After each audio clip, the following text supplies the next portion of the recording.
Un tour de France en vélo solaire pour découvrir les alternatives via les voies vertes. C'est le projet et l'objectif de l'Alonnais Yannick Duté qui, après 2 mois et demi de périple, fait son retour chez lui à Allonne. Bonjour Yannick Duté. Bonjour et merci de me recevoir. Alors avant de revenir sur les 2800 kilomètres que vous venez de parcourir à travers toute la France, parlez-nous de ce projet que vous avez baptisé Transiscapade. La Transiscapade, c'est l'escapade au cœur de la transition. Je suis informaticien et on est quelques-uns à maintenir une carte de France des alternatives qui s'appelle Transiscope. Donc l'objectif, c'était de promouvoir cette carte de France et d'aller vraiment sur le terrain pour se connecter au territoire et pour inciter les citoyens à créer leur propre base d'informations et de maintenir le temps qu'ils veulent une base de données et sur laquelle on se connectera et on centralise tout sur une immense carte de France qui a 40 000 points et que je vous invite à aller voir quand vous vous baladez en France pour voir ce qui bouge au niveau alternatif. Et donc là, vous avez parcouru les routes de France avec Vélio, donc un vélo solaire électrique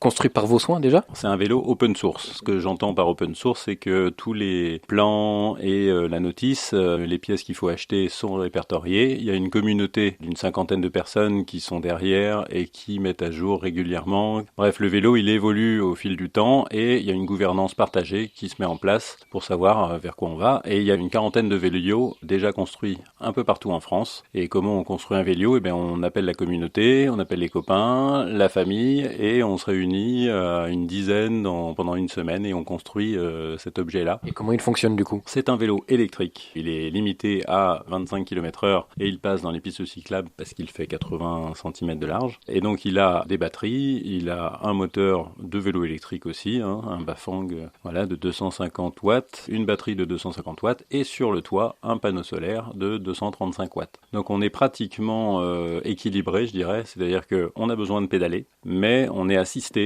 pour porter le poids du vélo et qui peut avoir au moins jusqu'à 4 passagers, c'est-à-dire qu'on peut être 2 adultes et 2 enfants. Moi, j'ai décidé de partir seul et avec beaucoup de bagages, de la nourriture, des vêtements pour tenir 2 mois et demi. Vous êtes parti le 4 mars dernier donc en direction de Marseille avant de faire le trajet inverse. Racontez-nous un peu ce périple. Voilà, l'objectif d'aller à Marseille, c'était de participer au Transiscoton de Marseille, qui est un rendez-vous qu'on fait dans des villes différentes à chaque fois tous les 6 mois. Et là, je me suis dit, j'ai pas envie d'aller prendre le train ni la voiture pour aller jusqu'à Marseille. Je viens de fabriquer mon vélo, allez, c'est parti. C'était un petit peu un pari un peu foufou. Et donc voilà, je suis parti dans cette aventure. Et mon autre objectif, c'était de rencontrer les gens, rencontrer le terrain. Et donc l'idée n'était pas d'aller, même financièrement, ça aurait pas été possible, mais d'aller dans des hôtels les 70 nuits que j'ai eu à passer. Je pouvais pas non plus être en tente parce que j'étais à côté du vélo et le vélo, je voulais le mettre en lieu sûr tous les soirs. Donc je me suis décidé à,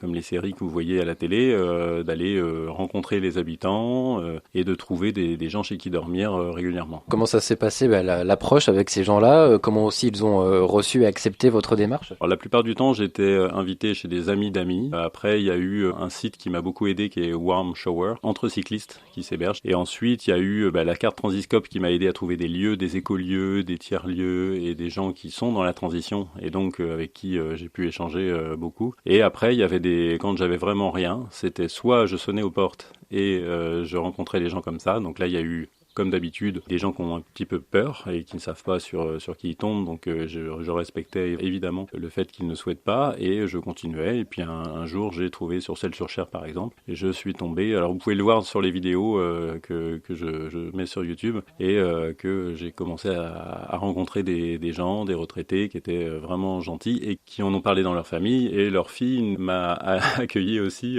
dans le sud de la France après. Et voilà, et donc j'ai rencontré des gens vraiment sympas, humainement. Et on a passé vraiment des bons moments et trop court. À chaque fois trop court, fallait que je m'en aille le matin. Racontez-nous un peu ce que ça vous a apporté, ces 2 mois et demi d'aventure. Alors, il y a une réflexion philosophique derrière ça. C'est aussi le fait d'être seul sur un vélo, le fait d'être seul face à une espèce d'inconnu devant moi, ce que j'avais jamais fait. J'étais beaucoup dans le contrôle. Et là, je devais laisser la vie un peu m'emmener et faire confiance à ce qui allait advenir. Et puis, j'étais dans une manière de penser pensée qui était très positive. J'essayais de pas anticiper, vivre au moment présent. Les voies vertes, je voulais vraiment passer sur toutes les voies vertes connues, j'étais parti avec un atlas, avec tout ce qu'il fallait. Et je savais que sur mon chemin, j'allais rencontrer que des voies vertes pour prouver que c'est possible de traverser la France à vélo. Eh bien, merci beaucoup Yannick Duté de nous avoir reçus aujourd'hui à Allonne et de nous avoir raconté ce joli périple, cette jolie aventure en vélo, donc à travers toute la France. Merci beaucoup à vous.